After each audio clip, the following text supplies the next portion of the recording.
Welcome back. This one I am going to show you how to create actual game pieces, but I'm going to focus more on the skill of using patterns and the duplicate tool.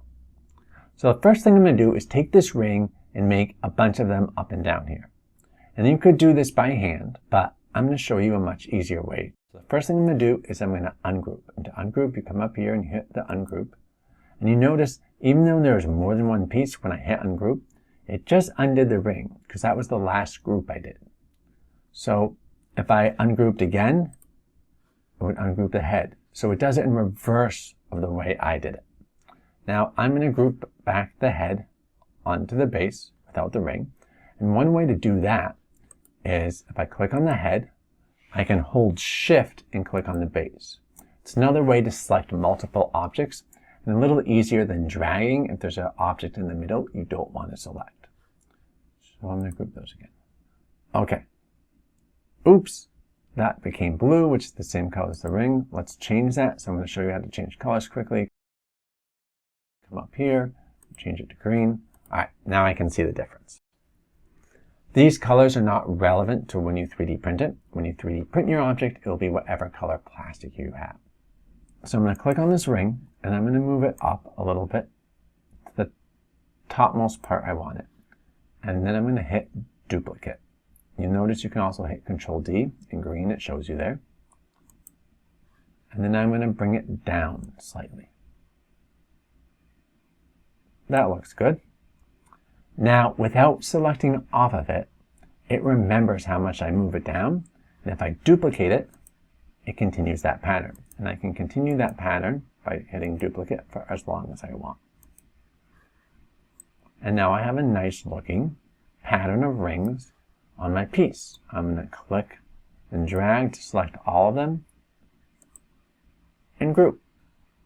Patterning is really powerful because it can control that pattern when you duplicate. But it can do more than just distance. It can also duplicate in patterns of resizing and rotation. And I want to show you examples of that. So I'm going to move this piece off to the side. And I'm going to demonstrate with the heart. So I'm going to bring on this heart. I'm going to keep it the standard 28 by 26 size, but I'm going to make it a little narrower, around 2 millimeters. And this time I'm going to duplicate it again. Again, it looks like I haven't done anything right when I duplicate it because it duplicated right in the exact same spot. But if I move it up by 2, you'll see it's different. And then I'm going to resize this. And when I resize it, I want to resize it so it's proportional. And to do that, I hold Shift and click on the white dot. And I'm going to just make it a tiny bit smaller, like that. Great. Now without clicking off of it, I'm going to hit duplicate again. And you notice it duplicates the move and the size. I'm going to do it over and over again.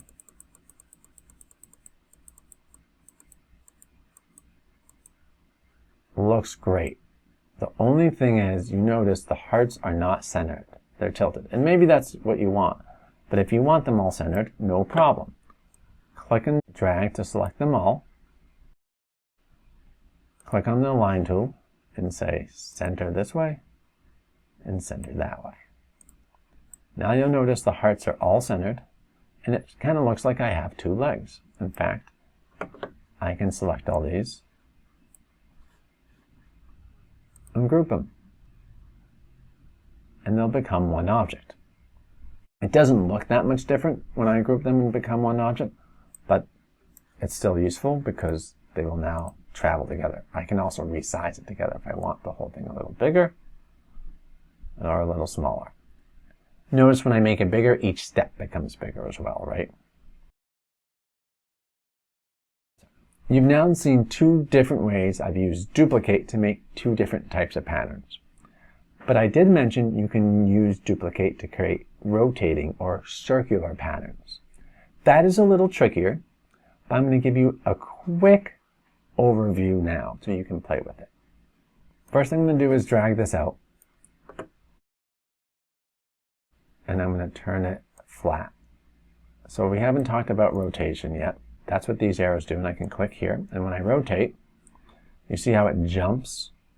That's because my mouse is in deep. It's going to jump to 22.5, 45, 67.5, 90, which is very useful if you want something really accurate. If you drag it out further, it will go 1 degree at a time. But I want 90 degrees. Looks good. Now when I resize it, it looks a little different because I'm resizing it at a different angle than when it's upright. And I'm going to do it 5 millimeters by 5 millimeters on top. Alright, that looks great. And I'm going to keep it 20 millimeters long. And I'm going to click duplicate. I'm going to click the rotate tool and rotate it without unselecting it first. That's really important. And then if I hit duplicate, it continues that pattern. And I have a nice rotating pattern. You can use that on a game piece or some other design. Alright, I want to show you some slightly more complicated patterns and objects you can create using the duplicate and pattern tool. So I'm going to start with the box, and I'm going to make it 5 by 5 millimeters. And instead of 20, I'm going to make it 40, which makes it a little longer. And I'm going to use that same rotating pattern on the bottom. So click on this, hit duplicate, don't unselect it, rotate it, and I'm going to rotate it 30 degrees because that goes in evenly to 360. And I'm going to hit duplicate, duplicate, duplicate, duplicate. Now I'm going to take this a step further. I'm going to select this, group it, and I'm going to duplicate this entire group. So I duplicate, it looks like it didn't do anything. And I'm going to rotate it by 30 degrees this way. And I'm going to duplicate it again. And here I've created a really interesting shape.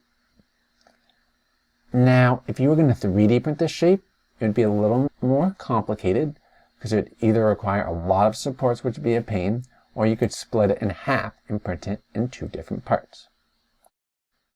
Using the duplicate function to create patterns not only can save you a lot of time, it can create shapes and objects that you couldn't do very easily by hand. Here, I'm going to show you another one. I'm going to take this again, right, 5 by 5, and I'm going to extend it out again to 40. And this time, I'm going to duplicate it, and I'm going to move it up slightly, just a little bit, and I'm going to rotate it slightly, like 5 degrees. And there is another unique twisting pattern. So remember, with the duplicate, it remembers every change you make. So you can move and rotate. And I can group this and then create a new pattern with that. So I'm going to duplicate this, and I'm going to rotate it this way by, let's try 10 degrees. So I'm going to say negative 10. And duplicate that to get another interesting pattern. So I'll have spirals among spirals, as you can see here. You can really play with this duplicate feature and create some really interesting shapes, objects that you can add to your game piece or make into something else. Play around with this, be creative, and then come back here and we'll move on to the next module where you start designing stackable blocks and learning new skills on 3D design along the way. Good luck and see you back here soon.